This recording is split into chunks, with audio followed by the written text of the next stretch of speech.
It was a cool autumn morning in the city of Bellmont, a sprawling urban landscape where old brick buildings and modern glass towers coexisted in uneasy harmony. As the early sun cast soft golden hues on quiet streets, Malik Jordan, a respected civil rights attorney known for his unwavering integrity, set out on what he expected to be an ordinary day. Malik, in his late 30s, had always carried himself with a quiet confidence that came from years of fighting injustice in courtrooms and community centers. On his left forearm, he proudly bore a tattoo, a traditional symbol passed down through generations in his family, that represented honor, unity, and the struggle for freedom. To him, the tattoo was a cherished emblem of his heritage. Yet in the eyes of some, that same mark would soon become the spark for an unimaginable ordeal. After a leisurely breakfast at his favorite local cafe, where the regulars greeted him by name, Malik strolled toward his modest sedan parked along a bustling avenue. The air was crisp, carrying the scent of roasted coffee beans and fresh pastries, while distant sounds of conversation and city life filled the background. He checked his phone for a message from his mother, whose warm words always brightened his morning, and continued on his way with a steady purpose. Unbeknownst to him, this seemingly routine day would soon veer sharply off course. As Malik approached a busy intersection, two police cruisers pulled up alongside the sidewalk. Out stepped Officers Bradley Simmons and Marcus Reed, whose faces were set in expressions that betrayed more than just a routine duty.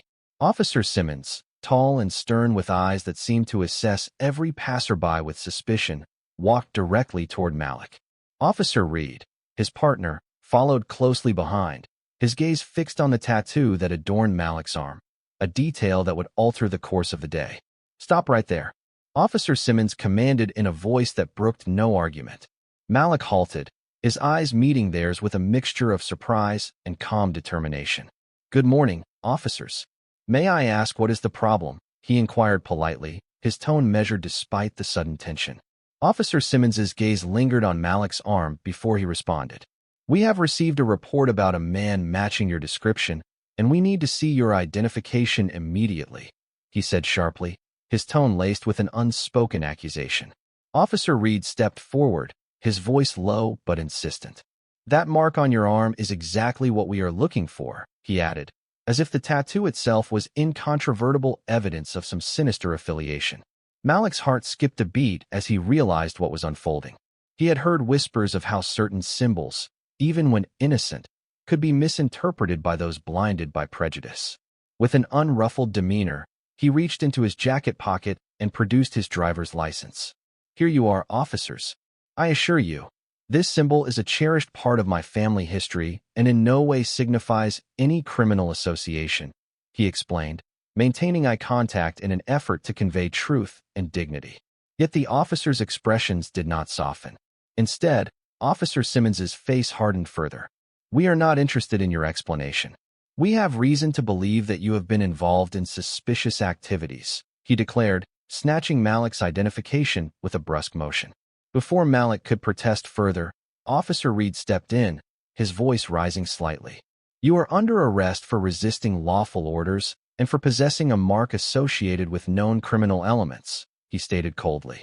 The words struck Malik like a physical blow. He had done nothing to warrant such treatment. Despite his attempts to remain calm, the situation escalated rapidly. Without further warning, Officer Simmons grabbed Malik's arm and twisted it behind his back, forcing him to take a step backward. Malik's protests, soft yet resolute, were drowned out by the officer's harsh commands. "Do not make this harder on yourself," Officer Reed snapped as he cuffed Malik's wrists with an efficiency that betrayed no hesitation. Within moments, Malik found himself being ushered into the back of a police cruiser. The interior was dim, illuminated only by the intermittent flash of red and blue lights filtering through narrow windows. As the cruiser began its journey toward the Bellmont Police Department, Malik's mind raced with disbelief and sorrow. He had spent his entire life championing the cause of justice and equality, only to now be caught in the grip of injustice himself. Outside the cruiser, the commotion did not go unnoticed. A small crowd quickly gathered on the sidewalk, their eyes wide with shock and concern. Among the onlookers was a young woman named Lila Monroe, whose smartphone was already recording the scene. "This is not right," she murmured, her voice trembling with anger as she captured every moment of Malik's wrongful arrest. Her video, later to be shared widely on social media, would become a crucial piece of evidence in a battle for accountability. At the police station, the atmosphere was no less intimidating. The stark fluorescent lights and cold, sterile corridors did little to ease the tension. Malik was processed with mechanical indifference. His fingerprints were taken, his photos snapped, and his personal belongings cataloged with clinical detachment. Throughout this ordeal, Malik remained resolute, his mind focused on the injustice of his situation. He knew that his only hope lay in remaining calm and allowing the truth of his identity to eventually emerge. In a small interrogation room, Malik was seated at a metal table with his hands still cuffed in front of him. The door opened and closed repeatedly as officers passed by, their expressions a mix of boredom and suspicion. It was in that moment that Officer Dana Price, a relatively new member of the force known for her fairness and keen observational skills, entered the room. She had been assigned to review cases that raised questions of procedural fairness and was immediately struck by the calm dignity that Malik exuded. "Mr. Jordan, I understand you have been cooperative throughout this process," Officer Price began, her tone gentle yet firm. "I would like to hear your account of what transpired this morning." Malik looked up, his eyes meeting hers with a mixture of weariness and hope. "I was simply on my way to my office after breakfast. I have no involvement in any criminal activity. The mark on my arm is a part of my heritage and has nothing to do with what you suspect," he replied steadily. Officer Price listened intently, her brow furrowing as she absorbed his words. "I see. And can you tell me more about the significance of that tattoo?" she asked, genuinely curious. Malik took a deep breath and recounted the story of his family crest, a symbol that had been passed down for generations as a mark of honor, resilience, and unity. He explained that the tattoo was not only a personal expression, but also a reminder of the sacrifices his ancestors had made in the fight for justice. As he spoke, a quiet determination filled the room, a resolve that would come to define his character in the days to come. Outside the interrogation room, however, not everyone was prepared to listen. The higher echelons of the Bellmont Police Department were already aware of the incident, and a simmering tension brewed among some of the officers. Captain Robert Mills, a seasoned officer known for his strict adherence to protocol, had been briefed on the case. His initial reaction was one of dismissal. He believed that the arrest was justified based on the scant evidence provided. Yet, a nagging doubt persisted as he recalled some details that did not quite add up. As the day wore on, Malik was transferred to a holding cell, a cramped, dimly lit space with cold metal benches and a single, barred window that offered a glimpse of the outside world. The hours seemed to stretch interminably as he sat in silence, his mind racing with thoughts of injustice and the long road ahead. He knew that if the truth of his identity did not emerge soon, the damage to his reputation and the very cause he had devoted his life to could be irreparable. In the midst of his confinement, whispers of Malik's wrongful arrest began to ripple through the community. Local activists and civil rights organizations picked up on the story, quickly recognizing it as yet another symptom of a system marred by prejudice and neglect. Flyers were distributed on street corners, and social media exploded with calls for justice. A prominent community leader, Jasmine Carter, whose advocacy for police reform had earned her respect across Bellmont, took up Malik's case with fervor. She organized peaceful protests outside the police station and urged citizens to stand in solidarity with him. By early afternoon, the tension inside the station had reached a boiling point. Lieutenant Sarah Mitchell, a dedicated officer with a reputation for fairness and reform, was summoned to review the case personally. Having grown up in a neighborhood where injustice was all too common, Sarah was determined to see that the truth prevailed. She requested to see Malik and, upon reviewing his file, was struck by the glaring inconsistencies. Despite the arrest report citing resisting arrest as the charge, Malik's demeanor and the accounts of onlookers painted a very different picture. Lieutenant Mitchell decided that a closer investigation was warranted. She discreetly gathered the preliminary reports from Officers Simmons and Reed, as well as the video footage captured by Lila Monroe and several other bystanders. As she scrutinized the details, it became increasingly clear that Malik's arrest was not only unjust, but also the result of an unexamined bias. The traditional symbol on his arm, so important to his lineage, had been misinterpreted as evidence of a criminal connection without any substantive basis. Determined to right this wrong, Lieutenant Mitchell ordered an immediate review of the incident. She called Officer Price back into the interrogation room and asked Malik to recount every detail of that fateful morning once more. With unwavering clarity, Malik explained how he had been going about his normal routine when the officers had singled him out solely based on his appearance and the tattoo that marked his heritage. His calm recollection of events served as a powerful counter to the narrative that had been fabricated by those who had arrested him. Meanwhile, back in the bustling corridors of the police station, tension was mounting among the ranks. A younger officer named Ethan Parker, who had long admired Malik's work in the community, began to question the validity of the arrest.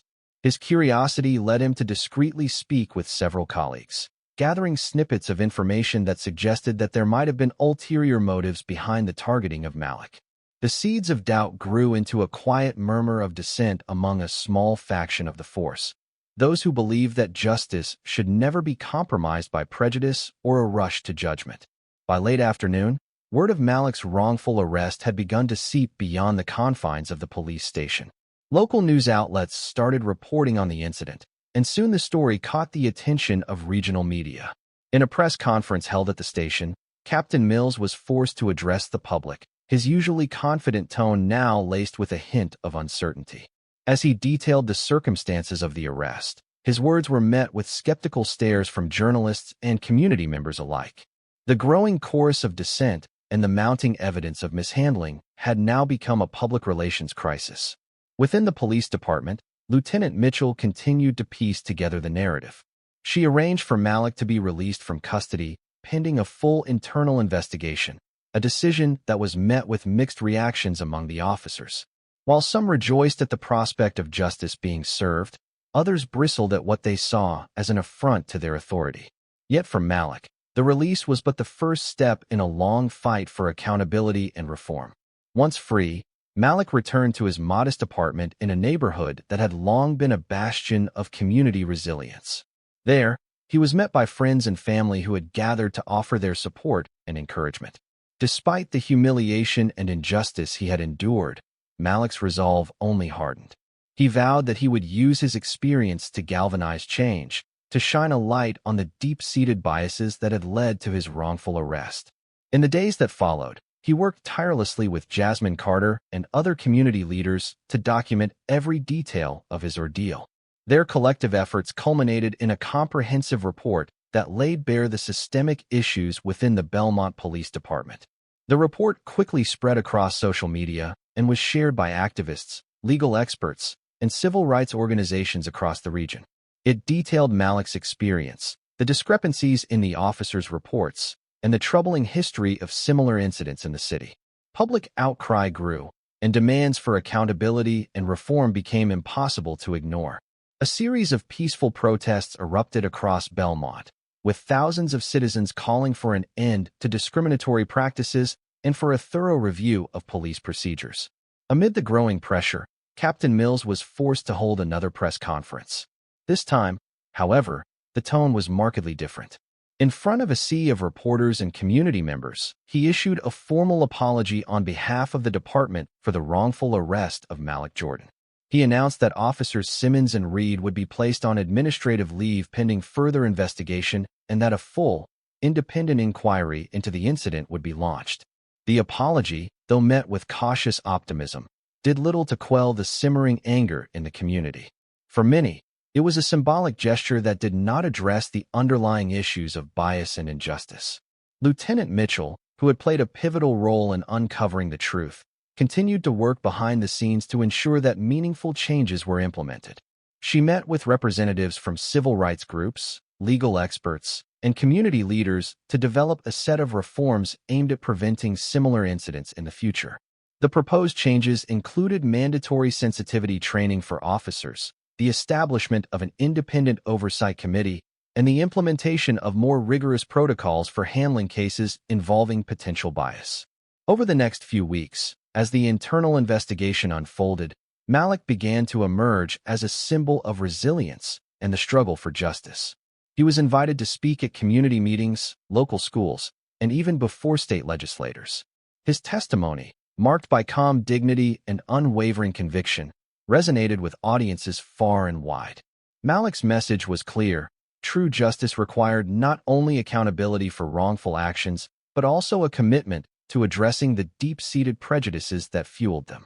One crisp evening, as the city of Bellmont settled into a reflective calm, Malik found himself standing before a crowd gathered at a local community center. The room was filled with individuals from all walks of life: activists, families, students, and even some police officers who had come to show their support for reform. Malik spoke passionately about the need for systemic change, about the importance of recognizing that a symbol, no matter how misinterpreted, should never be the basis for denying a person their dignity. His words were both a plea and a call to action, urging the community to come together to build a future where justice was not merely a promise but a reality. In the days and months that followed, the impact of Malik's ordeal began to manifest in tangible changes. The Bellmont Police Department, under the watchful eye of reform-minded leaders like Lieutenant Mitchell, initiated several pilot programs aimed at fostering better relationships between officers and the communities they served. Workshops were organized where officers and community members could engage in honest dialogue about bias, history, and the importance of cultural sensitivity. The Independent Oversight Committee, composed of respected figures from the legal and civic spheres, was given the authority to review cases and recommend corrective actions when necessary. At the same time, Malik continued his work as a civil rights attorney with renewed vigor. He took on several high-profile cases involving police misconduct, using his own experience as a touchstone for broader legal arguments about systemic injustice. His courtroom appearances were marked by a blend of passion and precision, and over time, his reputation as a defender of the oppressed only grew. His story inspired countless others to speak out against injustice and to demand accountability from institutions that had long operated with impunity. Yet, even as progress was made, the road ahead was not without obstacles. There were those within the department who clung to old ways, unwilling to accept that their actions had contributed to a climate of mistrust and fear. Some officers, resentful of the scrutiny and reform efforts, continued to harbor attitudes that had once led to Malik's wrongful arrest. It was in this fraught atmosphere that Malik found both allies and adversaries. While many in the community celebrated his courage and resilience, others, especially those with a vested interest in maintaining the status quo, sought to discredit him and undermine his efforts. One afternoon, as Malik was preparing for another public speaking engagement at a local university, he received a phone call from a colleague within the police department. The officer, who wished to remain anonymous, hinted at further evidence of internal misconduct, evidence that suggested that Malik's arrest had been orchestrated not out of genuine concern for public safety, but as part of a broader pattern of racial profiling and institutional bias. This revelation sent ripples through the community and provided further impetus for the ongoing investigations. Malik, undeterred by the setbacks, saw in this confirmation a renewed call to arms. His mission was no longer just about clearing his own name, but about dismantling a system that had allowed injustice to flourish unchecked. In the weeks that followed, community forums were held in every district of Bellmont. Malik, alongside Jasmine Carter, Lieutenant Mitchell, and a coalition of activists and legal experts, traveled across the city to host town hall meetings. In these gatherings, citizens were encouraged to share their experiences and to propose practical solutions to the challenges that had long divided the community. Through these dialogues, a vision began to take shape, a vision of a city where police accountability was not an afterthought, but a fundamental pillar of governance, where every citizen, regardless of their background or appearance, could expect to be treated with dignity and respect. One particularly memorable evening, Malik found himself addressing a packed auditorium at the Bellmont Civic Center. The energy in the room was palpable as he recounted his personal ordeal and the lessons he had learned from it. His voice, steady and sincere, filled the space as he spoke about the need for empathy, understanding, and above all, justice. We must recognize that our differences are not signs of division, but are, in fact, the threads that weave the rich tapestry of our community, he declared, his words met with thunderous applause. It was in that moment that many in the audience realized that the struggle for justice was not confined to courtrooms or protest lines. It was a daily commitment to challenging bias, demanding accountability, and working together to build a better future. As the months turned into a year, the transformative effects of Malik's fight became increasingly evident. The Bellmont Police Department, now under intense public scrutiny and with new leadership committed to reform, implemented sweeping changes. The Independent Oversight Committee produced its first report, which not only exonerated Malik but also uncovered systemic issues that had plagued the department for years. Recommendations for better training, more transparent accountability mechanisms, and enhanced community engagement were set in motion. Even those officers who had once been skeptical began to see the value in a system that prioritized fairness over blind adherence to outdated protocols. Malik Jordan, once a victim of injustice, had become a symbol of hope and resilience, a living testament to the power of the individual to ignite change. His wrongful arrest, which had once threatened to shatter his life, had instead catalyzed a movement that reached far beyond the confines of Bellmont. Activists in neighboring cities drew inspiration from his story, and legal experts began to re-examine cases of similar misconduct. Malik's journey, marked by pain and perseverance, had sparked a broader conversation about the need for systemic reform across the country. On a bright spring morning, as cherry blossoms lined the avenues of Bellmont, Malik stood once again at a podium, this time as an honored guest at a regional conference on civil rights and social justice. The hall was filled with lawyers, activists, scholars, and community leaders, all eager to hear from the man whose experience had not only exposed deep-rooted injustice, but had also paved the way for meaningful change. Malik spoke about the importance of confronting uncomfortable truths, of challenging assumptions, and of recognizing that every symbol carries a story. His message resonated deeply, stirring a renewed commitment among the attendees to fight for a more equitable future. Throughout his journey, Malik never forgot the lessons of that fateful day when officers had misinterpreted a cherished symbol as evidence of criminality. He often reflected on the irony that the very mark that connected him to his proud heritage had been used as a tool of oppression. But rather than allowing that injustice to harden his heart, he chose to let it fuel his determination to advocate for the voiceless and the marginalized. In his legal practice, in his public speeches, and in his quiet moments of introspection, Malik worked tirelessly to transform his pain into a catalyst for change. Even as reform took hold in Bellmont, challenges remained. There were moments when Malik felt the weight of the struggle, when the scars of injustice seemed too deep to heal. But every time he encountered the supportive smiles of community members, every time he saw a protest banner demanding justice and accountability, he was reminded that his battle was not in vain. The journey toward a just society was long and arduous, but every step taken together moved them closer to a future where every person would be seen for who they truly were rather than judged by the symbols they carried. In the end, Malik Jordan's story became more than just a tale of wrongful arrest and bureaucratic missteps. It evolved into a rallying cry for a generation determined to reclaim its dignity and to hold institutions accountable for their actions. The mark on his arm, once a source of misunderstanding and prejudice, came to symbolize the enduring strength of the human spirit and the possibility of redemption through unity and perseverance. As dusk fell over Bellmont on a quiet evening, Malik sat on a park bench reflecting on the twists and turns of his journey. The city around him was alive with change, a mosaic of voices rising in harmony for justice. Though his ordeal had been painful and his path fraught with obstacles, Malik found solace in the knowledge that he had sparked a movement that would outlast any injustice.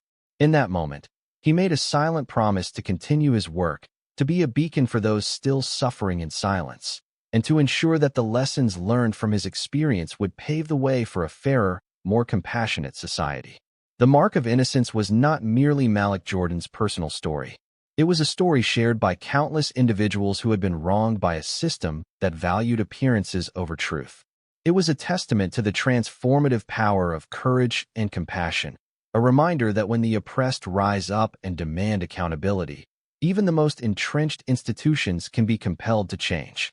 And so, As the stars emerged one by one in the night sky above Bellmont, the legacy of that fateful day lived on in the hearts of all who believed that justice, when pursued with unwavering determination, could indeed prevail.